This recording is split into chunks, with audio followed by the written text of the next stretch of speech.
What happens when you're ready to upgrade your job or you're ready to grow your business and you're ready to hire for that next role?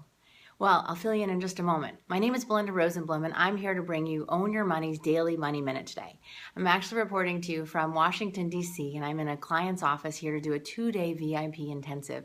And I'm a key member of their team. I even made it up on the wall up there. That's me, or at least a caricature of me.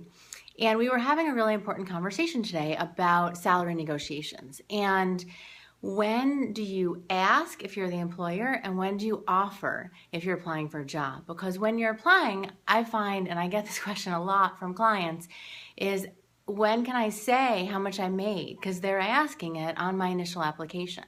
And what I want you to stop to think about now is, what if you didn't answer it on that initial application? I encourage my clients not to, because then you're almost like showing your cards early, and the assumption is that you would be fine with the same salary or just a slight increase. But the way I look at it is that I really want you to think about it totally differently and think about, what's the value that I'm delivering in this next job? What's their perceived value that they're going to be getting from you? And what does this new job demand? Does it demand you to be on the road more? Does it demand more hours? How do you set up a new salary commensurate with the expectations of that role?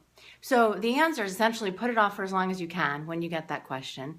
And when you do, maybe you give them a range of what you're looking for and let them know that you really see it being based on the level of effort and expectation of that new role. Now, if you're doing the hiring, this is also an important part. And keep in mind, I'm coming from the standpoint of, I want what's best for you, either side of that table.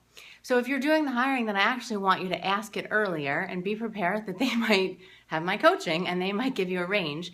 But it's important to ask early, and when you're not emotionally connected to them yet, like you haven't decided, yes, this is the person I really want in the job, and they don't have that emotional connection yet to you, so they're willing to give it more as a fact. Yes, this is what I made in my last job. Yes, this is what I want to be making going forward.